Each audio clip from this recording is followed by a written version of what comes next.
दिनेश कुमार जी बिहार से। राधा वल्लभ श्री हरिवंश। महाराज जी, बचपन से ही स्वामी रामसुखदास जी महाराज जी के शरणागति पुस्तक पढ़कर भगवत शरणागति के मार्ग पर चलना शुरू किया, परंतु कोई प्रगट में मार्गदर्शक नहीं होने के कारण पतित हो गया। ब्रह्मचर्य अधोगामी हो गया। 2.5 साल से सत्संग नित्य सुनता हूँ और राधा राधा राधा वल्लभ श्री हरिवंश जप करने का भी प्रयास कर रहा हूँ, फिर भी अखंड ब्रह्मचर्य नहीं रह पा रहा। कृपया मार्गदर्शन करें कि अब अखंड ब्रह्मचर्य रहकर आपके द्वारा। अखंड ब्रह्मचर्य बहुत कठिन बात है, बहुत कठिन बात।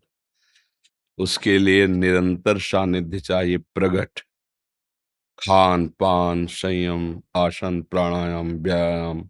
ये अखंड शब्द उनके अंदर आता है जो ऋषि कुलों में रहे हैं, जो ऋषियों के आश्रमों में शासन में रहे हैं, जहाँ संसार का इतना विषय बाहुल्यता है, जहाँ का खान पान अपवित्र है, जहाँ का संग दूषित है। तो आप कुछ क्रिया करें न करें, वो ऊर्ध्वगामी थोड़ी वीर हो जाएगा।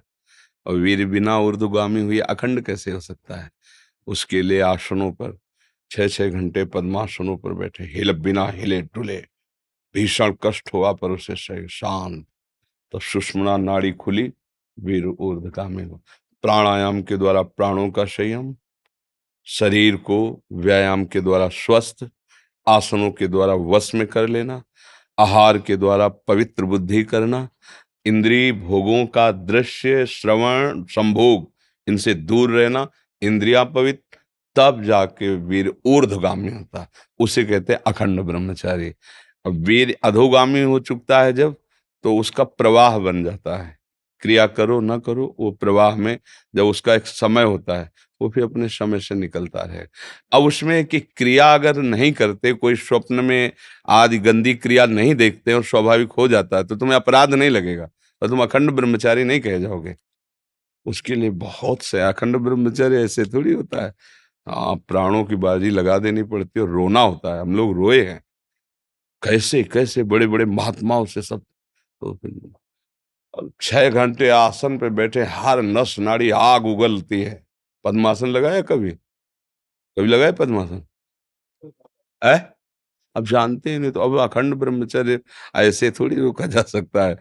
सिद्धासन पर, सिद्धासन बाएं एड़ी, गुदा और मूत्रेंद्री के बीच के स्थान में दबा के ऐसे, दाहिनी एड़ी उसके बीच में ऊपर ऐसे मूत्रेंद्री के ऊपर रख करके सीधे ऐसे, ये सिद्धासन।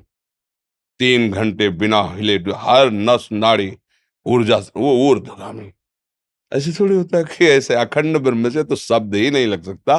ब्रह्मचर्य सुरक्षित रखने का प्रयास हो सकता है, जैसे खान पान, थोड़ा व्यायाम आदि से, वो अखंड और निरंतर भगवदाकार वृत्ति, ना कोई विषय श्रवण, ना कोई विषय सेवन। ये तो बड़े बड़े ब्रह्म ऋषियों का संकल्प होता है, महात्माओं का जो योग में चढ़े बड़े हैं। आप तो बस इतना करो, गंदे आचरण मत करो, गंदी क्रिया मत करो, गंदा भोजन मत खाओ, नाम जप करो, व्यायाम करो, शरीर को थकाओ दौड़ भाग सेवा से, तो वो लंबा समय तक चलेगा। पर वो अखंड स्थिर नहीं होगा, ऐसा नहीं हो सकता है। व्यवहारिक वातावरण में सांसारिक भोगों के बीच में रह के मनमानी भोजन करते हुए ऐसे ऐसे नहीं होता है।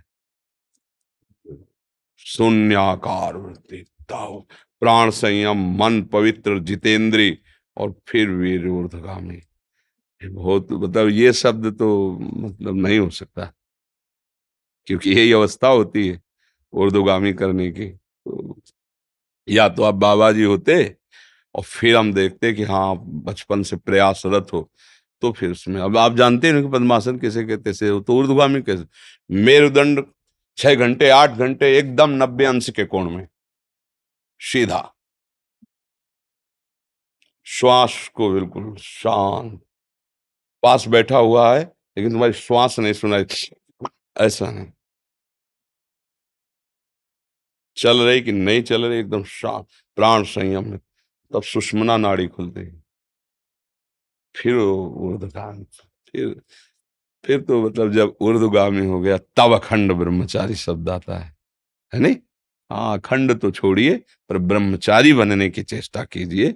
अधिक से अधिक इसका संयम हो, स्वयं से कोई गंदी चेष्टा न हो, कोई गंदा दृश्य नहीं, तो धीरे धीरे फिर लंबा समय खिंचता चला जाएगा। धीरे धीरे ऐसा होता है जी।